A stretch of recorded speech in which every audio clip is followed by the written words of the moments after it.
إن الحمد لله نحمده ونستعينه ونؤمن به ونتوكل عليه ونعوذ بالله من شرور أنفسنا ومن سيئات أعمالنا من يهده الله فلا مضل له ومن يضلل فلا هادي له وأشهد أن لا إله إلا الله وحده لا شريك له وأشهد أن سيدنا وحبيبنا محمدا عبده ورسوله أما بعد فإن خير الحديث كتاب الله وخير الهدي هدي محمد صلى الله عليه وسلم وشر الأمور محدثاتها وكل محدثة بدعة وكل بدعة ضلالة وكل ضلالة في النار فأعوذ بالله السميع العليم من الشيطان الرجيم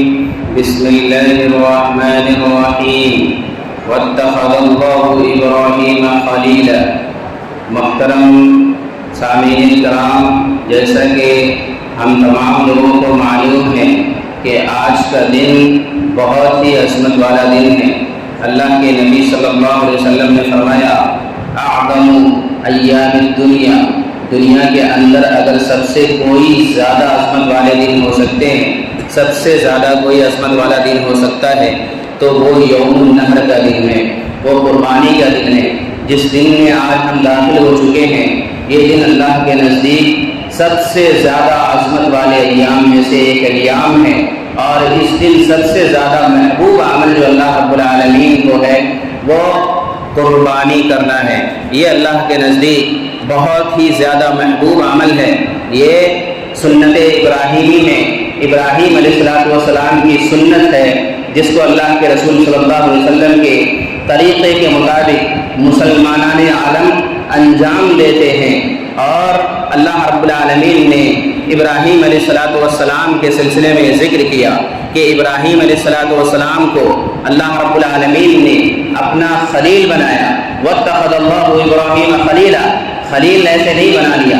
اللہ رب العالمین نے بہت ساری چیزوں سے ابراہیم علیہ السلام کو آزمایا ہے، اور ابراہیم علیہ السلام کے اندر بہت ساری صفات تھی جس صفات کا تذکرہ اللہ رب العالمین نے قرآن کریم کے اندر ذکر کیا ہے. اللہ رب العالمین نے فرمایا ان ابراہیم کان امہ قانتا للہ حنیفا ولم یکن من المشرکین شاکرا لانعمہ اجتباہ وہداہ الی صراط مستقیم. یہ ابراہیم علیہ السلام اکیلے پوری کمیونٹی کی حیثیت رکھتے تھے. ایک ایسی قوم کے سامنے کھڑے ہوئے جو پوری قوم بت پرستی کی عبادت کیا کرتی تھی، بت پرست تھی، بتوں کی بندگی کیا کرتی تھی. ان کو اللہ رب العالمین کی وحدانیت کا علم نہیں تھا. وہ قوم ابراہیم علیہ السلام اس قوم کے اندر اللہ رب العالمین کی دعوت کو بلند کر رہے تھے، اللہ رب العالمین کی دعوت کو پہنچا رہے تھے، توحید کی دعوت ان لوگوں کو دے رہے تھے. اور اللہ رب العالمین نے قرآن کریم کی اس آیت کریمہ کے اندر ذکر کیا یہ ابراہیم علیہ السلام اکیلے پورے قوم کے سامنے کھڑے ہو گئے، پوری قوم کے سامنے اکیلے کھڑے ہو گئے، پوری کمیونٹی کی حیثیت رکھتے تھے. آج ہم پوری جماعت مل کر اتنے مقام کو حاصل نہیں کر سکتے ہیں جو ابراہیم علیہ السلام نے اکیلے کھڑے ہو کر جس چیز کو انجام دیا ہے. اسی کو اللہ رب العالمین نے ذکر کیا کہ ابراہیم علیہ السلام اکیلے پوری امت کی حیثیت رکھتے تھے. ان ابراہیم کان امہ قانتا للہ، یہ اللہ کے مطیع و فرمانبردار تھے. قانتا للہ کہتے ہیں دوام الطاعہ کو، جو ہمیشہ اللہ رب العالمین کی عبادت کرتے ہوں، جو ہمیشہ اللہ رب العالمین کی اطاعت کرتے ہوں، ان کی نافرمانی نہیں کرتے ہوں. یہ ابراہیم علیہ السلام کی صفات تھی کہ وہ ہمیشہ اللہ رب العالمین کی اطاعت کیا کرتے تھے، اللہ رب العالمین کی نافرمانی نہیں کیا کرتے تھے. قانتا للہ حنیفہ. اور ابراہیم علیہ السلام کی ایک صفت یہ بھی تھی کہ حنیف تھے، اللہ رب العالمین کی ہی عبادت کیا کرتے تھے. حنیف کہتے ہیں صرف اور صرف اللہ کی عبادت کرنے والے کو، یکسو ہو کر اللہ کے سامنے جھکنے والے کو. کبھی بھی کوئی پریشانی ہو تو اللہ کے سامنے جھکنا ہے، کبھی بھی کوئی مصیبت آئے تو اللہ کے سامنے جھکنا ہے. یہ ابراہیم علیہ السلام کی زندگی سے ہمیں سیکھنے کو ملتا ہے. اللہ رب العالمین نے اسی چیز کا تذکرہ اس آیت کریمہ کے اندر کیا وَلَمْ يَكُنْ مِنَ الْمُشْرِكِينَ. اور یہ ابراہیم علیہ السلام مشرکوں میں سے نہیں تھے، یہ بتوں کی بندگی نہیں کیا کرتے تھے، بتوں کی پرستش نہیں کیا کرتے تھے. بلکہ اس قوم سے مناظرہ تک کر لیا انہوں نے، اکیلے کھڑے ہو گئے پورے قوم کے سامنے کہ ایک اللہ کو مانو، ایک اللہ کی وحدانیت کو مانو، ایک اللہ کے سامنے جھکو۔ یہ کیا ہے جس کو تم اپنے ہاتھوں سے بناتے ہو، جس کو تم اپنے ہاتھوں سے تراشتے ہو، اسی کو معبود سمجھنے لگتے ہو، اسی کے سامنے جھکنے لگتے ہو، اسی کو مشکل کشا سمجھنے لگتے ہو، یہ کیا ہے؟ یہ تمام کی تمام چیزیں کھلی ہوئی گمراہی ہے، اور میں اس سے برات کا اعلان کرتا ہوں۔ یہ ابراہیم علیہ السلام کی صفات تھی، اور اللہ رب العالمین نے فرمایا شاکر لانعمی، ابراہیم علیہ السلام کی یہ بھی صفت تھی کہ اللہ رب العالمین کی شکر گزاری کیا کرتے تھے۔ اللہ رب العالمین جو نعمتوں سے اللہ رب العالمین نے ان کو نوازا تھا، ان نعمتوں کی شکر گزاری کیا کرتے تھے۔ آج ہمارے معاشرے کا یہ المیہ ہے کہ اللہ رب العالمین نے نہ جانے کتنے نعمتوں سے ہمیں نوازا ہے۔ اللہ رب العالمین نے ہمیں آنکھ دیا جس سے ہم دیکھ سکتے ہیں۔ اگر انسان اپنے وجود کے اندر غور کر لے تو لاکھوں نعمتیں ہمارے وجود کے اندر صرف موجود ہے۔ آپ دیکھیں، بولنے کی صلاحیت اللہ رب العالمین نے دی، زبان کو حرکت کرنے کی صلاحیت اللہ رب العالمین نے دی، دیکھنے کی صلاحیت اللہ رب العالمین نے دی، ہاتھ جو حرکت کر رہے ہیں اس کی صلاحیت اللہ رب العالمین نے دی، پیر جو حرکت کر رہے ہیں اس کی صلاحیت اللہ رب العالمین نے دی، جسم کے اعضاء جو حرکت کر رہے ہیں اس کی صلاحیت اللہ رب العالمین نے دی ہے۔ آپ سوچئے، کھانا کھاتے ہیں تو زبان کے ذائقے کی صلاحیت اللہ رب العالمین نے دی ہے۔ اللہ رب العالمین نے اتنی نعمتیں دی، لیکن اگر کوئی ایک نعمت ایک دن کے لیے اور ایک گھنٹے کے لیے آپ سے چھین لی جائے تو اللہ کی ناشکری پر ہم اتر آتے ہیں، اللہ کی ناشکری کرنے لگتے ہیں۔ یہ چیزیں ابراہیم علیہ السلام کی زندگی میں نہیں تھی، بلکہ وہ اللہ رب العالمین کی نعمتوں کی شکر گزاری کرنے والے تھے۔ اور اللہ کی نعمتوں کو اگر آپ شمار کرنا چاہو تو نہیں کر سکتے ہو، اتنی نعمتیں اللہ رب العالمین نے عطا کیا ہے مومنوں کو، اور پوری دنیا کے لوگوں کو، صرف مومنوں کو ہی نہیں بلکہ دنیا میں رہنے والے تمام لوگوں کو اللہ رب العالمین نے اتنی نعمتوں سے نوازا کہ اس کا تصور انسان نہیں کر سکتا ہے۔ ہر پل میں انسان اللہ کا محتاج ہے، سانس لینے تک کے لیے اللہ رب العالمین کا محتاج ہے۔ ایک منٹ کے لیے اگر اللہ رب العالمین سانس کو روک لے تو انسان کی زندگی ختم ہو جاتی ہے۔ یہ ہے اللہ رب العالمین کی نعمتیں جس کی ہم ناشکری کرتے رہتے ہیں۔ اللہ رب العالمین نے اتنی ساری نعمتوں سے نوازا، اس کے باوجود بھی ہم اس کی ناشکری کرتے ہیں۔ یہ چیزیں ہمیں ابراہیم علیہ السلام کی زندگی سے نہیں ملتی ہے، بلکہ ابراہیم علیہ السلام کی جو صفت ہے جس کا تذکرہ اللہ رب العالمین نے کیا، شاکر لانعمی، یہ ابراہیم علیہ السلام اللہ رب العالمین کی شکر گزاری کرنے والے تھے۔ ابراہیم علیہ السلام اللہ رب العالمین کی نعمتوں کی شکر گزاری کیا کرتے تھے، جو نعمتیں ملتی ہیں تو ان کی شکر گزاری کیا کرتے تھے۔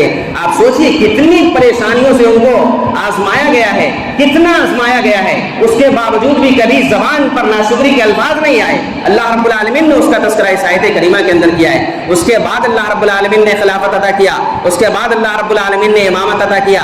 ایسے نہیں امامت عطا کیا ہے، پہلے اللہ رب العالمین نے آزمائش دی ہے، اور اس آزمائش میں ابراہیم علیہ السلام کامیاب ہوئے۔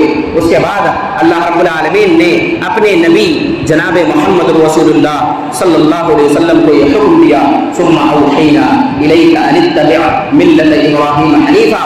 یہ ابراہیم علیہ السلام کی صفات ہیں، ان صفات کو آپ بھی دیکھیے اور ان صفات کی اتباع آپ بھی کیجئے، اور یہ چیزیں اپنی زندگی کے اندر آپ بھی پیدا کیجئے۔ ان اتبع ملت ابراہیم حنیفا، ابراہیم علیہ السلام کی سنت کی اتباع کیجئے، ابراہیم علیہ السلام کی طریقے کی اتباع کیجئے، آپ مشرکوں میں سے نہ ہو جائیے۔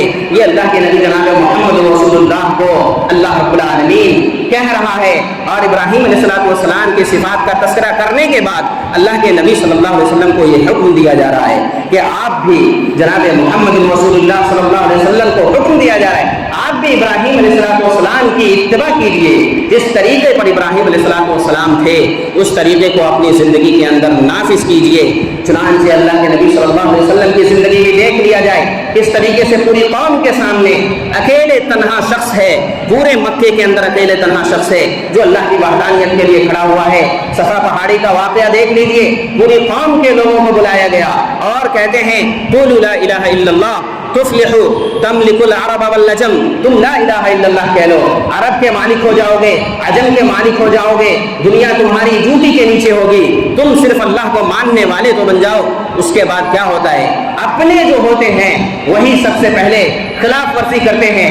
ابو لہب آتا ہے، آگے بڑھتا ہے اور کہتا ہے تبا لک یا محمد، اے محمد تو ہلاک و برباد ہو، اسی لیے ہمیں یہاں پر بلایا تھا اللہ کے نبی صلی اللہ علیہ وسلم کو اتنا پریشان کیا مکے والوں نے، لیکن اس کے باوجود بھی آپ صلی اللہ علیہ وسلم اپنی دعوت سے پھرے نہیں۔ آپ صلی اللہ علیہ وسلم نے توحید کی دعوت لوگوں تک پہنچایا، اور یہاں تک مشرکین کہا کرتے تھے سورج چاہیے آپ کو، جو چیز چاہیے ہم دینے کے لیے تیار ہیں، آپ کو اگر کوئی خوبصورت لڑکی چاہیے ہم دینے کے لیے تیار ہیں، زمین و جائیداد چاہیے ہم دینے کے لیے تیار ہیں، مال و دولت چاہیے ہم دینے کے لیے تیار ہیں، سرداری چاہیے وہ بھی دینے کے لیے تیار ہیں، صرف اس دعوت سے آپ پھر جائیے۔ اللہ کے نبی جناب محمد رسول اللہ صلی اللہ علیہ وسلم نے کہا تھا اگر ایک ہاتھ میں چاند لا کر رکھ دو، دوسرے ہاتھ میں سورج لا کر رکھ دو، پھر بھی میں اس دعوت سے باز نہیں آؤں گا۔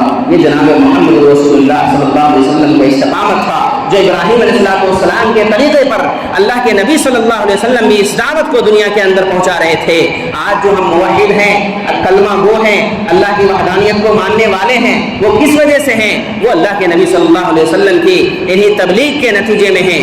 اللہ کے نبی صلی اللہ علیہ وسلم کو لوگوں نے کتنا پریشان کیا، اس کے باوجود بھی آپ اس دعوت سے کبھی باز نہیں آئے۔ لہذا مسلمانوں کی بھی بنیادی ذمہ داری ہے کہ وہ بھی ان چیزوں کو سمجھیں جو بنیادی دعوت ہے اور تمام انبیاء کرام کی دعوت ہے، اس دعوت کو سمجھیں اور ایک اللہ کی وحدانیت کو بلند کریں، ایک اللہ رب العالمین کی عبادت کریں۔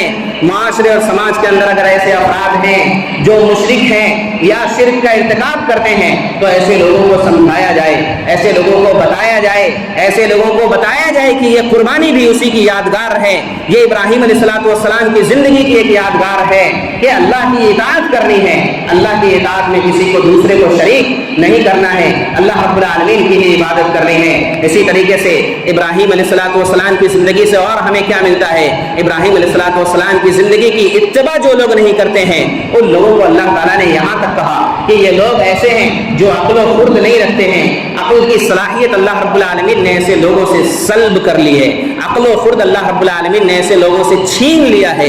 وَمَن يَرْغَبُ عَن مِّلَّةِ إِبْرَاهِيمَ إِلَّا مَن سَفِهَ نَفْسَهُ، جو ابراہیم علیہ السلام کی زندگی سے منہ موڑتے ہیں تو ایسے لوگ بے وقوف ہیں، ایسے لوگوں کی عقل پہ پردے پڑے ہوئے ہیں، ایسے لوگوں کی عقل کو اللہ رب العالمین نے چھین لیا ہے۔ یہ وہ لوگ ہیں جو ابراہیم علیہ السلام کی زندگی سے سبق نہیں حاصل کرتے ہیں، یہ وہ لوگ ہیں جو ابراہیم علیہ السلام کی زندگی کے اندر جھانکتے نہیں ہیں۔ ابراہیم علیہ السلام کی زندگی کا اگر واقعہ کھولا جائے تو بڑی لمبی تقریر ہو سکتی ہے، لیکن صرف کہنا اتنا ہے کہ ابراہیم علیہ السلام کو اللہ رب العالمین نے آزمایا ہے، اور تمام آزمائش میں ابراہیم علیہ السلام کامیاب ہوئے ہیں۔ اس کے بعد اللہ رب العالمین نے امامت عطا کیا ہے۔ انی جاعلک للناس اماما، ہم تم کو امامت عطا کریں گے، کب؟ لیکن اس سے پہلے آپ دیکھیں اس کے پہلے کی زندگی کو اتنا ہی ابراہیم علیہ السلام کو آزمایا گیا ہے، آزمانے کے بعد کا مرحلہ آیا ہے امامت کا۔ لہذا کیسے آزمایا گیا؟ بچوں سے آزمایا گیا ہے، 80 سال کے بوڑھے ہیں اور اس وقت اللہ رب العالمین کی بارگاہ میں ہاتھ پھیلا کر یہ دعا کر رہے ہیں، رب هب لی من الصالحین، اے اللہ تو مجھے نیک اولاد عطا کر، اے اللہ تو مجھے نیک اولاد عطا کر۔ اللہ رب العالمین نے کہا فبشرناہ بغلام حلیم، ہم نے ابراہیم علیہ السلام کو ایک بردبار بچے کی بشارت دی جس کا نام اسماعیل علیہ السلام تھا۔ جب یہ بچہ ابراہیم علیہ السلام کے ساتھ چلنے پھرنے لگا، ابھی مفسرین کرام ذکر کرتے ہیں یہ بچہ تقریباً 13 سال کا رہا ہوگا، 13 سال کا بچہ ہے، ابراہیم علیہ السلام کے ساتھ ابھی چلنے لگا ہے، بڑھاپے کی عمر میں ایک بچہ ملا ہے، اور ابراہیم علیہ السلام کے ساتھ جب چلنے پھرنے لگا تو ابراہیم علیہ السلام نے خواب میں دیکھا کہ اس بچے کو ذبح کر رہا ہوں، اس بچے کو اپنے ہاتھ سے میں قتل کر رہا ہوں۔ ابراہیم علیہ السلام آتے ہیں، اس بچے کے پاس آتے ہیں اور اس سے پوچھتے ہیں، کیا کہتے ہیں کہ میں تمہیں اپنے ہاتھوں سے قتل کر رہا ہوں، تمہاری کیا رائے ہے؟ تمہاری کیا رائے، تم کیا کہتے ہو اس مسئلے کے اندر؟ ذرا سوچئے، ایک چھوٹا سا بچہ، 13 سال کا بچہ، سکھائی کس نے اسماعیل کو آداب فرزندی؟ کسی نے کہا ہے سکھائی کس نے اسماعیل کو آداب فرزندی؟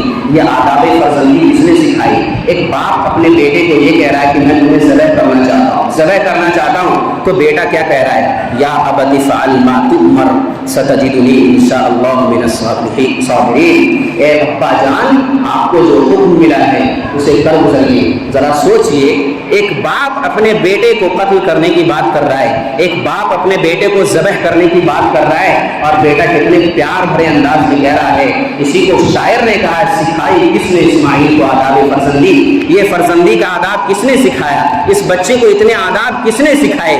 اللہ کی قسم اپنے معاشرے کے اندر اگر آج ہم روتے ہیں تو یہ ہمارا المیہ ہے کہ ہم اپنے بچوں کو صحیح تربیت نہیں دے رہے ہیں۔ آج اگر ہمارے والدین رو رہے ہیں اور خون کے آنسو روتے ہیں تو یہ ہماری تربیت کا نتیجہ ہے، اس پر آنسو بہانے کی ضرورت نہیں ہے۔ آپ جیسی تربیت اپنے بچوں کو دیں گے ویسے ہی آپ کے بچے بنیں گے۔ اسماعیل علیہ السلام ابھی چھوٹے سے بچے ہیں اور اللہ کے لیے قربان ہونے کے لیے تیار ہیں، اور باپ کو پیار بھرے انداز میں کہہ رہے ہیں یا ابت افعل ما تؤمر، اے میرے ابا جان آپ کو جو حکم ملا ہے اسے کر گزریے، میں صبر کرنے والوں میں سے انشاءاللہ رہوں گا، میں صبر کرنے والوں میں سے آپ مجھے پائیے گا۔ یہ اسماعیل علیہ السلام کی زندگی سے بہت کچھ ہمیں سیکھنے کو ملتا ہے۔ ابراہیم علیہ السلام قتل کرنے کے لیے تیار ہیں اور اسماعیل علیہ السلام قتل ہونے کے لیے تیار ہیں۔ فلما اسلما تلہ للجبین، جب دونوں مطیع و فرما بردار ہو گئے، دونوں نے اس بات کو قبول کر لیا کہ ہم قتل کریں گے اور ہم قتل ہوں گے، دونوں نے اس بات کو قبول کر لیا کہ ہم ذبح کریں گے اور ہم ذبح ہوں گے، تو اللہ رب العالمین نے کہا فلما اسلما تلہ للجبین، اسماعیل علیہ السلام کو جبین کے بل لٹا دیا گیا۔ جبین کے بل اسماعیل علیہ السلام کو لٹانے کے بعد، پیشانی کے بل کہہ سکتے ہیں آپ، اس کے بل لٹا دیا گیا، اور ابراہیم علیہ السلام نے چھری گردن پر چلا دی۔ ذرا سوچئے قیامت تک کے لیے یہ مثالیں دنیا کے اندر نہیں ملیں گی جو مثال ابراہیم علیہ السلام قائم کر کے گئے ہیں۔ اللہ رب العالمین نے آواز لگائی وَنَادَيْنَاهُ يَا إِبْرَاهِيمُ قَدْ صَدَّقْتَ الرُّؤْيَا إِنَّا كَذَلِكَ نَجْزِي الْمُحْسِنِينَ، اللہ رب العالمین نے آواز لگائی کہ ابراہیم بس کرو، یقیناً تم نے اپنے وعدے کو سچ کر دکھایا ہے، ہم احسان کرنے والوں کو اسی طریقے سے بدلہ ادا کرتے ہیں۔ یہ ابراہیم علیہ السلام کی زندگی ہے جس سے ہمیں بہت کچھ سیکھنے کو ملتا ہے۔ ابراہیم علیہ السلام کی زندگی سے اور بھی بہت سارے واقعات ہیں جو ابراہیم علیہ السلام کے تذکرے میں کیے جا سکتے ہیں۔ سیدنا حاجرہ علیہ السلام کے بارے میں آپ دیکھ لیجئے، ابراہیم علیہ السلام کو حکم ہوا کہ ان کو آپ مکے کی وادیوں میں چھوڑ کر چلے جائیں۔ سیدنا حاجرہ علیہ السلام کو مکے کی وادیوں میں چھوڑ دیا گیا، اور چھوٹا سا بچہ ان کے ہاتھ میں، ان کے گود میں ہے، ان کو مکے کی وادیوں میں چھوڑ دیا گیا۔ تپتی زمین ہے، ریتیلی زمین ہے، وہاں کچھ بھی نہیں ہے، نہ پانی پینے کے لیے ہے، نہ سکونت اختیار کرنے کی کوئی جگہ ہے۔ وہاں پر ابراہیم علیہ السلام سیدنا حاجرہ علیہ السلام کو چھوڑ کر چلے جا رہے ہیں۔ سیدنا حاجرہ علیہ السلام پیچھے پیچھے آتی ہیں اور کہتی ہیں ہمیں چھوڑ کر یہاں پر کہاں جا رہے ہیں، یہ سنسان جگہ ہے، یہاں پر صرف ریتیلی زمین ہی نظر آ رہی ہے، کہیں پانی کا نام و نشان نہیں ہے، کہیں چھاؤں کا نام و نشان نہیں ہے، کہیں سکونت اختیار کرنے کی جگہ نہیں ہے، یہاں چھوڑ کر ہمیں کہاں جا رہے ہیں۔ ابراہیم علیہ السلام کچھ جواب ہی نہیں دے رہے، حاجرہ علیہ السلام بار بار پوچھ رہے ہیں، ابراہیم علیہ السلام کا کوئی جواب نہیں آیا، تو حاجرہ علیہ السلام نے خود کہا کیا اللہ رب العالمین کا یہ حکم ہے، کیا اللہ رب العالمین نے یہ حکم دیا ہے آپ کو کہ ہمیں اس وادی کے اندر چھوڑ کر چلے جائیں؟ ابراہیم علیہ السلام نے کہا ہاں یہ حکم آیا ہے اللہ رب العالمین کا کہ تم کو یہیں پر اس وادی میں سنسان جگہ میں چھوڑ کر چلا جاؤں۔ سیدنا حاجرہ علیہ السلام نے جو جملہ کہا وہ جملہ تاریخ میں آب ذری لکھے جانے سے قابل ہے۔ سیدنا حاجرہ علیہ السلام نے کہا کہ جب اللہ رب العالمین کا حکم ہے تو میں اس حکم کی تعمیل کرنے کے لیے تیار ہوں، یقیناً اللہ رب العالمین مجھے ضائع نہیں کرے گا، مجھے برباد نہیں کرے گا۔ یہ توکل ہماری زندگی کے اندر ہونا چاہیے۔ وَمَن يَتَوَكَّلْ عَلَى اللَّهِ فَهُوَ حَسْبُهُ، جو اللہ رب العالمین پر توکل کرتا ہے، جو اللہ پر بھروسہ کرتا ہے تو اللہ تعالیٰ ایسے لوگوں کے لیے کافی ہو جاتا ہے۔ اور حاجرہ علیہ السلام سنسان وادی میں اللہ پر توکل کر کے وہاں پر ٹھہرنے کے لیے تیار ہو گئی، اور ابراہیم علیہ السلام چلے گئے۔ تھوڑا سا کھجور تھا، پانی تھا، جب وہ ختم ہو گیا، جب کھجور اور پانی ختم ہو گیا، پیاس لگی اور بچے بھی چیخ رہے ہیں، بچہ اسماعیل علیہ السلام چیخ رہا ہے، پیاس کی شدت اتنی ہے کہ اسماعیل علیہ السلام چیخ رہے ہیں۔ سیدنا حاجرہ علیہ السلام دوڑ کر صفا پر جاتی ہیں، صفا سے مروہ کا چکر لگاتی ہیں، مروہ سے صفا کا چکر لگاتی ہیں، آوازیں لگاتی ہیں، کوئی ہے مدد کرنے والا، کوئی ہے ایک گھونٹ پانی پلانے والا۔ جب 7 چکر پورے ہو جاتے ہیں، اللہ رب العالمین کو یہ ادا اتنی پسند آتی ہے، اتنی پسند آتی ہے کہ اللہ رب العالمین نے قیامت تک کے لیے حاجیوں کے لیے یہ رکن قرار دے دیا گیا کہ کوئی حاجی اگر اللہ رب العالمین کی بارگاہ میں حاضر ہوتا ہے تو اس کو سیدنا حاجرہ علیہ السلام کی سنت کو زندہ کرنا پڑے گا۔ جب تک اگر کوئی انسان سعی نہیں کر لیتا ہے اس کا حج قابل قبول نہیں ہے۔ یہ حج کے ارکان میں سے ہے صفا سے مروہ کا چکر لگانا اور مروہ سے صفا کا چکر لگانا۔ یہ سیدنا حاجرہ علیہ السلام کی سنت ہے اور اسی سنت کے نتیجے میں انہوں نے پہلے مشقت کو برداشت کیا ہے، تب جا کر اللہ رب العالمین کی مدد آئی ہے۔ جب 7 چکر پورے ہو گئے تو ایک آواز غیب سے آتی ہے، تو حاجرہ علیہ السلام نے ان سے کہا ہماری مدد کیجیے، ایک پانی کا پیالہ دے دیجیے، کچھ پانی کے گھونٹ دے دیجیے جس کو پی کر پیاس کی شدت کو بجھائی جا سکے۔ جب دیکھتی ہے سیدنا حاجرہ علیہ السلام تو ایک فرشتہ نظر آتا ہے جو اپنی ایڑی سے، یا اسی روایت کے اندر آتا ہے کہ اپنے پر سے مار کر زمین پر جب مارتے ہیں تو زمین سے چشمہ جاری ہو جاتا ہے۔ زمین سے جب چشمہ جاری ہو جاتا ہے اس چشمے سے سیراب ہوتی ہیں اور سیدنا حاجرہ علیہ السلام اس کی منڈیر بنانے لگتی ہیں۔ اللہ کے نبی صلی اللہ علیہ وسلم نے فرمایا کہ اللہ رب العالمین اسماعیل پر رحم فرمائے، اگر یہ منڈیر نہیں بناتی تو اللہ رب العالمین اس چشمے کو جاری چشمہ بنا دیتا جو قیامت تک کے لیے وہ بہتا چشمہ بن جاتا۔ تو یہ چیزیں ہیں، پہلے مشقت برداشت کرنی پڑتی ہے۔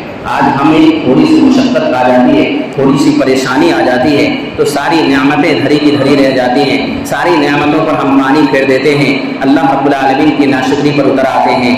آپ ان زندگی کو دیکھیں، ابراہیم علیہ السلام کی زندگی کو دیکھیں، سیدنا حاجرہ علیہ السلام کی زندگی کو دیکھیں، سیدنا اسماعیل علیہ السلام کی زندگی کو دیکھیں۔ اللہ رب العالمین نے پہلے آزمایا ہے، اس کے بعد اس کی سنت کو اللہ تعالیٰ نے قیامت تک کے لیے زندہ کر دیا ہے۔ قیامت تک کے لیے اللہ رب العالمین نے سیدنا حاجرہ علیہ السلام کی سنت کو بھی، سیدنا اسماعیل علیہ السلام کی سنت کو بھی، سیدنا ابراہیم علیہ السلام کی سنت کو بھی زندہ کر دیا۔ قیامت تک کے لیے اللہ تعالیٰ نے زندہ کر دیا ہے۔ لہذا ان چیزوں سے ہمیں بہت کچھ سیکھنے کو ملتا ہے۔ ابراہیم علیہ السلام کی زندگی سے ہمیں بہت کچھ سیکھنے کو ملتا ہے، اس میں غور و فکر کرنے کی ضرورت ہے اور دعا کرنے کی ضرورت ہے۔ اللہ رب العالمین سے دعا کریں کہ اللہ تعالیٰ ہم تمام لوگوں کو ابراہیم علیہ السلام جیسے استقامت عطا فرما۔ اللہ رب العالمین ابراہیم علیہ السلام کی زندگی سے جو ہمیں سبق ملتا ہے اسے سیکھ کر اپنی زندگی کے اندر نافذ کرنے کی توفیق عطا فرما۔ چند مسائل ہیں قربانی کے تعلق سے، بہت سارے لوگ اپنی قربانی کے ذریعے کو ذبح کریں گے، اس سے پہلے چند مسائل تھوڑا سا ذکر کر دوں میں۔ سب سے پہلا مسئلہ یہ ہے کہ جب قربانی کے جانور کو آپ ذبح کر رہے ہیں تو یہ چیزیں آپ کے ذہن کے اندر ہونی چاہیے کہ جو جانور ذبح کر رہے ہیں اس سے پہلے آپ چھری کو اچھے انداز سے تیز کر لیں، اچھی طریقے سے چھری کو تیز کر دیں۔ اللہ کے نبی صلی اللہ علیہ وسلم نے فرمایا ان اللہ کتب الاحسان علی کل شیء، اللہ رب العالمین نے ہر چیز میں تمہارے لیے احسان کو رکھا ہے۔ احسان کہتے ہیں کہ کسی بھی عمل کو اچھے سے اچھے انداز میں انجام دینا، اس کو کہتے ہیں احسان۔ تو اللہ کے نبی نے یہ فرمایا فَإِذَا قَتَلْتُمْ فَأَحْسِنُوا الْقِتْلَ وَإِذَا ذَبَحْتُمْ فَأَحْسِنُوا الذِّبْحَ، جب تم قتل کرو تو اچھے انداز سے قتل کرو، اور جب تم ذبح کرو تو اچھے انداز سے ذبح کرو۔ جب جانوروں کو ذبح کر رہے ہو تو اچھے انداز سے ذبح کرو، تم چاقو کو اچھے انداز سے تیز کر لو تاکہ اپنے ذبیحوں کو، جو تمہارا ذبیحہ ہے اس کو تکلیف نہ ہو۔ تو اسی لیے سب سے پہلی چیز جو بنیادی ضرورت ہے ہماری کہ ہم اچھے انداز سے چاقو کو تیز کر لیں اور اچھے انداز سے جانور کو ذبح کریں تاکہ اس کو تکلیف نہ ہو۔ بہت سارے لوگ ایسے کونڈ چھری کو استعمال کرتے ہیں، رگڑتے رہتے ہیں، خود کو بھی تکلیف ہوتی ہے اور جانوروں کو بھی تکلیف ہوتی ہے۔ لہذا ایسا نہیں کرنا ہے۔ اللہ کے نبی صلی اللہ علیہ وسلم نے سختی سے ان چیزوں سے منع فرمایا ہے۔ اسی طریقے سے جو لوگ قربانی کا ارادہ رکھتے ہیں ان لوگوں کے لیے لازم اور ضروری ہے کہ سب سے پہلے دعا پڑھ لیں۔ جو قربانی کر رہے ہیں وہ اپنے ہاتھ سے قربانی کریں، یہ زیادہ افضل ہے کہ اپنے ہاتھ سے قربانی انسان کریں، اور قربانی کرنے سے پہلے جو دعا ہے اس دعا کو پڑھ لیں۔ انی وجہت وجہی للذی فطر السماوات والارض حنیفا وما انا من المشرکین قل ان صلاتی ونسکی ومحیای ومماتی للہ رب العالمین۔ اس کے بعد قربانی کے جانور کو بسم اللہ اللہ اکبر کہہ کے ذبح کریں اور اس کے بعد یہ دعا پڑھیں اللہم تقبل منی ومن اہل بیتی. اگر کوئی ایک جانور ذبح کر رہا ہے تو وہ لوگ صرف اتنا کہہ لیں گے تو کافی ہو جائے گا کے لیے. ایک جانور جو اپنے گھر کے افراد کے لیے کافی ہو جاتا ہے, جیسا کہ اللہ کے رسول صلی اللہ علیہ وسلم کیا کرتے تھے. تو کوئی اگر انسان ایک جانور کو ذبح کر رہا ہے تو بس اتنا کہہ لیں اللہم تقبل منی ومن اہل بیتی, اللہ تعالیٰ تو میری جانب سے اور میرے گھر والوں کی جانب سے اس جانور کو قبول فرما. لیکن اگر ایک جانور کے اندر بہت سارے لوگ شریک ہیں تو وہاں پہ یہ کہیں گے اللہم تقبل من فلاں من فلاں من فلاں من فلاں, جتنے لوگ ہیں ان لوگوں کا نام ذکر کر دیا جائے گا. تو یہ بنیادی مسائل ہیں. اسی طریقے سے ایک مسئلہ یہ بھی ہے کہ قربانی کی کھال کو بیچا نہ جائے. جو انسان قربانی کی کھال کو بیچتا ہے تو اللہ کے نبی صلی اللہ علیہ وسلم کی واضح حدیث ہے کہ ایسے لوگوں کی قربانی قبول نہیں ہوتی ہے. حضرت ابو ہریرہ رضی اللہ تعالیٰ عنہ کی روایت ہے کہ اللہ کے نبی صلی اللہ علیہ وسلم نے فرمایا جو قربانی کی کھال کو بیچے ایسے لوگوں کی قربانی قابل قبول نہیں ہے. اسی طریقے سے جو قصائی آتے ہیں ان قصائی کو بھی قربانی کے گوشت میں سے حصہ نہیں, ان کے قربانی کے گوشت میں سے بطور مزدوری نہیں دینا ہے. بطور مزدوری قربانی کے گوشت میں سے آپ نہیں دے سکتے. ہاں کھلانے کے طور پہ جیسے آپ دیتے ہیں, جیسے قربانی کے گوشت کا کہا جاتا ہے کہ 3 حصوں میں اس کو تقسیم کیا جائے, یہ بہتر ہے, افضل ہے. کوئی انسان اگر چاہے تو پورا گوشت بھی کھا سکتا ہے. اس کے لیے کوئی ایسا نہیں ہے کہ کوئی اس کے اوپر حکم لگائے آ کر کہ نہیں تم نے پورا گوشت کھا لیا تو لہٰذا تمہاری قربانی قبول نہیں ہے, ایسا نہیں ہے. بلکہ کوئی انسان قربانی کے پورے گوشت کو بھی کھا سکتا ہے. لیکن بہتر اور افضل طریقہ یہ ہے فَكُلُوا مِنْهَا وَأَطْعِمُوا الْقَانِعَ وَالْمُعْتَرَ, اس میں سے تم بھی کھاؤ اور جو اپنے معاشرے اور سماج میں مانگنے والے ہیں ان کو بھی کھلاؤ, اور جو نہ مانگنے والے ہیں تم ان کو بھی کھلاؤ. ایسے لوگ بھی ہمارے معاشرے کے اندر ہوتے ہیں جو مانگتے نہیں ہیں لیکن ان کے پاس اس کی ضرورت ہوتی ہے, تو ایسے لوگوں کو بھی ڈھونڈ کر قربانی کا گوشت ہمیں پہنچانا ہے. تو کسائی کو قربانی کے گوشت میں سے بطور اجرت کچھ بھی نہیں دینا ہے. حضرت علی رضی اللہ تعالیٰ عنہ کی روایت ہے جس کے اندر اللہ کے نبی صلی اللہ علیہ وسلم نے اس چیز سے منع فرمایا ہے کہ کسائی کو بطور اجرت گوشت دیا جائے. ہاں آپ ایسے جیسے گوشت تقسیم کر رہے ہیں تو ایسے آپ گوشت ان کو دے سکتے ہیں, حالانکہ بطور اجرت کے طور پہ اگر آپ دے رہے ہیں تو یہ درست عمل نہیں ہے. لہذا ان تمام مسائل کو اپنے ذہن میں رکھیں. دعا کریں اللہ رب العالمین ہماری قربانی کو قبول فرمائے. اللہ رب العالمین سے دعا کریں اللہ تعالیٰ ہم تمام لوگوں کی حفاظت فرمائے. اللہ تعالیٰ مسلمانوں کے احوال کی حفاظت فرمائے. اللہ رب العالمین ظالمین کے ظلم سے مسلمانوں کی حفاظت فرما. اللہ رب العالمین ماکرین کے مکر و فریب سے تو ہماری حفاظت فرما. اللہ رب العالمین ہم جب تک جئیں تب تک اسلام پر جئیں, جب ہمارا خاتمہ ہو تو ایمان پر ہو. وصلی اللہ علی نبینا محمد وعلی آلہ وصحبہ وسلم. بارک اللہ لنا ولکم فی القرآن العظیم ونفعنی وإیاکم بالآیات والذکر الحکیم. انہ تعالی جواد کریم ملک بر رؤوف رحیم.